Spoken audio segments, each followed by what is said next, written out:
Hello dear friends, welcome back to my channel. आज हम botany में बीज पढ़ेंगे। बीज को इंग्लिश में सीड कहते हैं।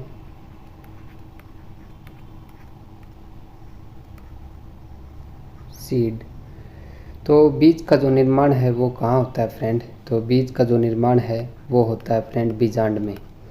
जो इससे पिछली वीडियो में हमने जब फूल के बारे में पढ़ा था फ्रेंड, तो उसमें हमने बीजांड पढ़ा था। ओवल में क्या होते हैं यानी अंडाशय में क्या होते हैं फ्रेंड? बीजांड। तो उसमें बनता है बीज, ठीक है। तो यानी इसका निर्माण कहाँ होता है फ्रेंड? बीजांड में। और इसका जो कार्य देखें हम बीज का, तो इसका कार्य क्या है फ्रेंड? बीज का नई प्रजाति पैदा करना होता है। जैसे अगर हम कोई फसल काट लेते हैं जैसे गेहूं की, तो अगली फसल के लिए हम क्या रखते हैं फ्रेंड? बीज, ठीक है। तो हमारे पास बीज होगा तो हम दोबारा उस फसल को उगा सकते हैं। तो बीज हमारी क्या करते हैं? नई प्रजाति को उत्पन्न करने की कार्य करते हैं, ठीक है फ्रेंड। तो अब देखते हैं हम बीज। जो बीज के दो भाग होते हैं फ्रेंड, ठीक है। तो अगर हम इसके भाग की बात करें तो बीज के दो भाग होते हैं। तो दो भाग में अगर हम देखें तो इसका जो बाहरी भाग होता है उसे कहा जाता है, बाहरी भाग को टेस्टा कहते हैं और आंतरिक भाग को कहते हैं टिग्मा। जो आंतरिक भाग है उसे क्या कहते हैं? टिग्मा। तो इसकी तुलना अगर आप कर सकते हो फ्रेंड चने से। जैसे चना होता है फ्रेंड हमारे पास, तो चने को अगर आप भिगो देते हो तो भिगोने पर उसका छिलका उतर जाता है, ठीक है फ्रेंड। नॉर्मल है छिलका, या आप बुगड़ा भी कह सकते हो, बुगड़ा। तो उनके छिलके उतर जाते हैं फ्रेंड। तो जो ऊपर का जो छिलका होते हैं फ्रेंड उसे टेस्टा कहते हैं, और जो आंतरिक है फ्रेंड उसका खाने का भाग उसे टिग्मा कहते हैं। चने को वैसे छिलके के साथ भी खा सकते हैं, और अगर आप उसका छिलका उतार देते हैं तो कौन सा भाग है फ्रेंड? टिग्मा, ठीक है। इसी प्रकार अगर हम देखें फ्रेंड अनार, तो अनार के जो दाने होते हैं फ्रेंड, तो उसका हम कौन सा भाग कहते हैं? इसमें अगर हम देखें चने में, जैसे चने के फ्रेंड बेसन भी बनाया जाता है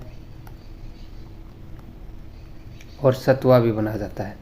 सतुआ में क्या होता है फ्रेंड? टेस्टा और टिग्मा दोनों पीस लिए जाते हैं तो सतुआ बन जाता है। और उसी प्रकार अगर आप टेस्टा को अलग कर दें और एकला टिग्मा पीसेंगे तो क्या बन जाता है फ्रेंड? बेसन, ठीक है। तो बेसन क्या होता है?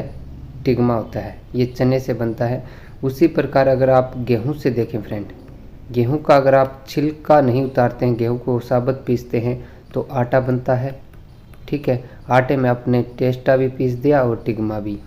लेकिन अगर आप मैदा बनाना चाहते हो तो मैदा क्या होता है फ्रेंड? मैदा उसका टेस्टा है वो उतार दिया जाता है, एकला टिग्मा का बनता है, ठीक है। गेहूं में जो नीचे का भाग है उसका अगर आप छिलका उतार देंगे तो नीचे का जो क्या बनेगा फ्रेंड? मैदा, ठीक है। इसी प्रकार अगर आप अनार का जूस पीते होंगे फ्रेंड, तो अनार में क्या होता है? जैसे ऊपर का जो नीचे क्या होता है फ्रेंड? सफ़ेद होता है, ऊपर क्या होता है? उसके रस्सा होता है अनार का लाल, ठीक है। तो अगर आप देखते हैं जब अनार का जूस निकालते हैं तो उसमें क्या पीसता है फ्रेंड? टेस्टा से जूस निकलता है अनार का। और जो अगर आप पीछे देखते हैं जो कचरा होता है अनार के जूस के बाद में, तो क्या होता है फ्रेंड? टिग्मा। जो सफ़ेद होता है वो क्या होता है? टिग्मा। तो इस प्रकार आप इनकी पहचान कर सकते हो, ठीक है फ्रेंड। तो ये हमने जो बीज के भाग हैं उनके बारे में समझा। तो जो बीज होता है फ्रेंड, एक उसमें छिद्र होता है। जैसे एक चना होता है फ्रेंड, ठीक है। मैं एक चना मान लेता हूँ, उसकी नोक के पीछे जस्ट एक छोटा सा छिद्र होता है, ठीक है। अगर आपने चना देखा होगा तो उसमें आपको एक छिद्र मिलेगा। तो ये छिद्र क्या करता है फ्रेंड? ये पानी सोखने का कार्य करता है। जैसे अगर आप चने को पानी में भिगो दोगे तो चना फूल जाता है, तो किस कारण होता है फ्रेंड? वो छिद्र के माध्यम से पानी अंदर सोख लेता है। तो इस छिद्र को कहते हैं फ्रेंड माइक्रोफाइल। छिद्र को क्या कहते हैं? माइक्रोफाइल।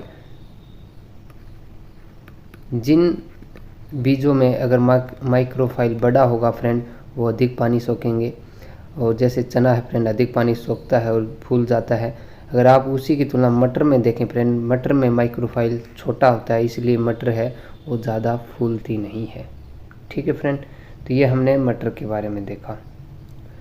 और इसमें अगर हम बीज की बात करें फ्रेंड, तो बीज जो बोते हैं हम, अब है फ्रेंड बीज के अंकुरण के बारे में। अब समझेंगे हम जर्मिनेशन, जो बीज का है जर्मिनेशन के लिए क्या क्या आवश्यक होता है। तो बीज के अंकुरण के लिए, तो बीज के अंकुरण के लिए किस किस चीज़ की आवश्यकता होती है फ्रेंड, ठीक है। वैसे अगर आप बीज को अगर आप देखते हैं फ्रेंड, वो निष्क्रिय रहता है। जो एक्टिव ब्राउन में एक्टिव कब होता है फ्रेंड, जब उस पर अंकुरण आने लगते हैं, ठीक है। तो बीज की दो वैरायटी होती हैं, एक सक्रिय और एक निष्क्रिय। निष्क्रिय कब होता है फ्रेंड, बीज होता है, और सक्रिय कब हो जाता है, जब उस पर अंकुरण आने लगते हैं।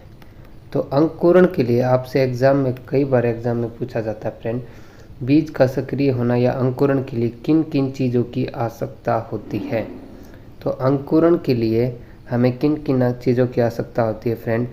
तो अगर आपको अंकुरण, जैसे आपको चने से एग्जाम्पल लेते हैं फ्रेंड, चने में अंकुरण लाना है तो कैसे लाएंगे कि चने को भिगोएंगे पहले, ठीक है, यानी उसको जल देंगे।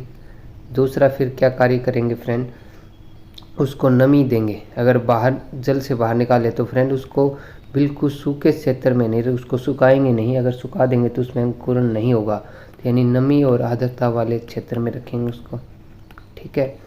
फिर तीसरा है फ्रेंड, उसको वायु में रखेंगे। वायु की भी आवश्यकता होती है अंकुरण में। अगर आप उसको डिब्बे में पैक कर देंगे तो उसमें अंकुरण नहीं आएगा फ्रेंड, यानी उसको खुला छोड़ेंगे, ठीक है। चौथा है फ्रेंड तापमान। तापमान की भी आवश्यकता होती है। अगर ज़्यादा सर्दी है, अगर फ्रिज में रख देंगे तो भी नहीं होगा फ्रेंड अंकुरण।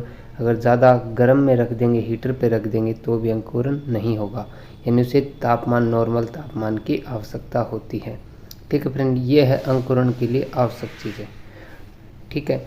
अब देखते हैं फ्रेंड जिनकी हमें आवश्यकता नहीं होती है और हम समझते हैं कि इनकी आवश्यकता होती है, ठीक है फ्रेंड। तो आवश्यकता नहीं होती है वो क्या क्या फैक्टर हैं उनको समझते हैं।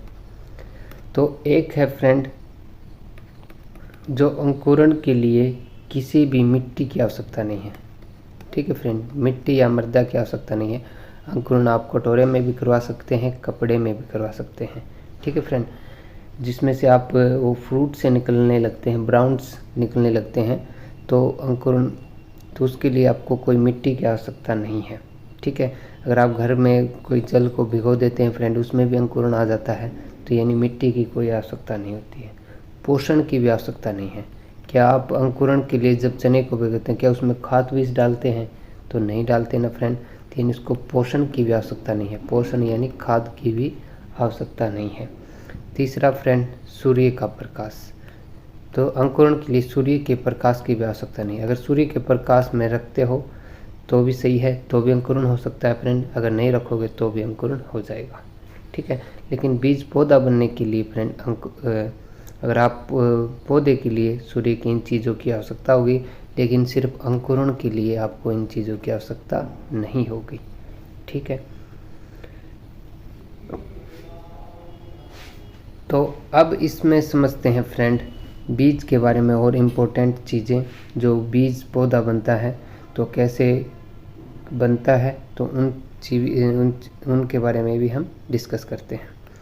जैसे फ्रेंड एक चीज़ आती है, पूछा जाता है कि बीज को सुरक्षित रखने के लिए किस आवश्यक पदार्थ की आवश्यकता होती है। बीज को अगर आप सुरक्षित रखना है फ्रेंड, जैसे देखो फ्रेंड, बीज को अगर भंडार में रखा जाता है तो क्या क्या चीज़ की जाती है उसमें, ठीक है। अगर भंडार बीज का रखा जाता है तो अगर आप देखो फ्रेंड, एक तो उसको कीटों से बचाना है और एक उसको नमी से बचाना है। अगर आप जमा बिल्कुल सूखे में छोड़ देंगे बीज को तो भी ख़राब हो जाएगा फ्रेंड बीज। अगर ज़्यादा नमी दे देंगे तो भी बीज ख़राब हो जाएगा, ठीक है। तो इसके लिए बीज को बचाने के लिए दो चीज़ें की जाती हैं। एक तो फ्रेंड जो बीज है, जो बीज को उगने के लिए ठीक है, अंकुरण या जामने के लिए किस चीज़ की आवश्यकता होती है फ्रेंड, फास्फोरस की। कोई खाद की आवश्यकता नहीं होती, लेकिन एक फास्फोरस की जो है पौधे बीज को आवश्यकता होती है, ठीक है। और तो इस फास्फोरस की आवश्यकता होती है, तो क्या करते हैं फ्रेंड, बीज को एक तो नमी से भी बचाना है, तो क्या कर लेते हैं, बीज पर क्या कर देते हैं, फास्फोरस का लेप चढ़ा देते हैं, ठीक है फ्रेंड, ताकि बीज को जब ज़मीन में बोएंगे एक तो उसको फास्फोरस मिल जाएगा और एक वो नमी से भी बच जाएगा। कैसे फ्रेंड, जो उसके बीज के अंदर नमी है वो बरकरार रहेगी, ठीक है, तो बाहर से भी नमी नहीं आएगी और अंदर की जो नमी है वो बाहर नहीं जा पाएगी। तो ये फास्फोरस इसलिए आवश्यक है। और हर देखें फ्रेंड, कीटों से बचाने के लिए बीज को, यानी कीट जो उसको ख़राब कर देंगे, तो उसलिए भंडारण में गामा किरणों का यूज किया जाता है। तो गामा किरणें क्या करती हैं, जो कीट होते हैं उनको मार देती हैं, ठीक है फ्रेंड। तो ये भंडारण में किया जाता है, ठीक है, ये आप समझ गए होंगे फ्रेंड। अब देखते हैं फ्रेंड, जो पौधा, जो जब बीज हम ज़मीन में बोते हैं तो उसमें क्या क्या क्रियाकलाप घटते हैं और किस तरीके से बीज है वो उगता है और किन इसको समझते हैं फ्रेंड। जैसे अब हम ज़मीन में अगर बीज जो बोते हैं फ्रेंड, ठीक है, तो उसमें पहले क्या निकलेगा, मूलांकुर निकलेगा, फिर परांकुर, मूलांकुर से फ्रेंड जड़ बनेगी, ठीक है, परांकुर से तना बनेगा, तने से पत्ते निकलेंगे, तो इस तरह पौधे का विकास होगा। तो अंकुरण है ये 2 प्रकार का होता है, एग्जाम में पूछा जाता है अंकुरण कितने प्रकार का होता है, 2 प्रकार का। तो 2 प्रकार कौन कौन से हैं फ्रेंड, इनको समझते हैं। तो अंकुरण का एक भूमि परिक या जिसे एपिगिल अंकुरण कहते हैं, लिख देता हूँ फ्रेंड,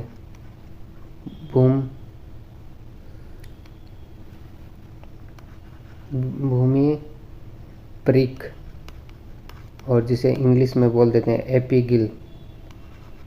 एपिगिल जर्मिनेशन, ठीक है फ्रेंड, यानी अंकुरण। तो ये किस प्रकार का अंकुरण होता है, तो इसमें क्या होगा फ्रेंड, जो बीज पत्र है, जैसे बीज पत्र का मतलब फ्रेंड ऊपर का जो टिग्मा होता है, टेस्टा होता है, उसे हम बीज पत्र कहेंगे, ठीक है।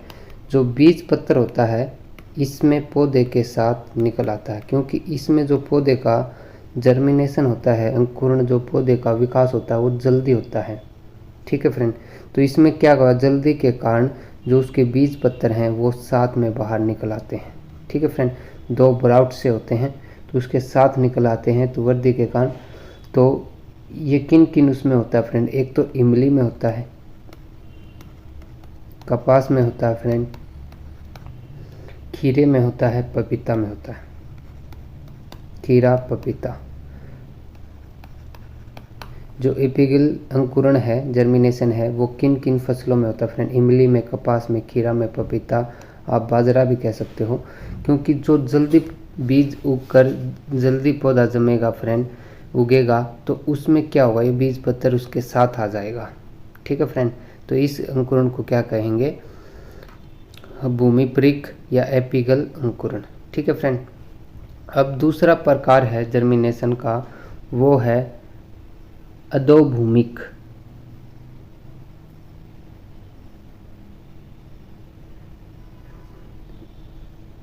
तो अधोभूमिक जो अंकुरण है, अधोभूमिक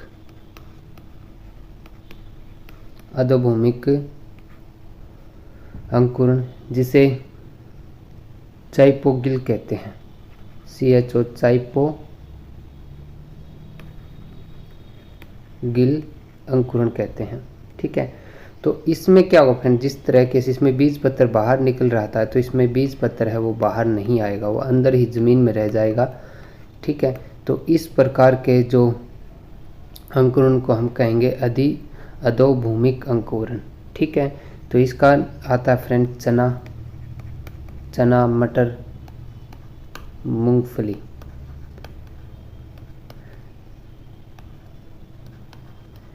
फ्रेंड इनका जो पौधा जमने में फ्रेंड 15 से 20 दिन ले लेता है।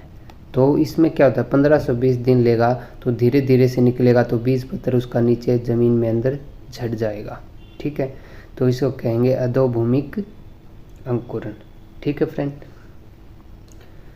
और एक टर्म और आती है नवोद्भिद। नवोद्भिद क्या होता है फ्रेंड? तो नवोद्भिद एक अंकुरण से अगली स्टेप है फ्रेंड। अंकुरण में तो सिर्फ उसमें से वो निकलेगा फ्रेंड प्रांकुर, ठीक है, और एक मूलांकुर। लेकिन नवोद्भिद या जिसे इंग्लिश में सीडलिंग कहते हैं, तो इसमें क्या होगा फ्रेंड? तो इसमें जो प्रांकुर तो निकलेगा फ्रेंड, जब तक तना रहेगा, जब तक पत्तियां नहीं निकलेंगी फ्रेंड, तब तक उसको क्या कहेंगे? सीडलिंग।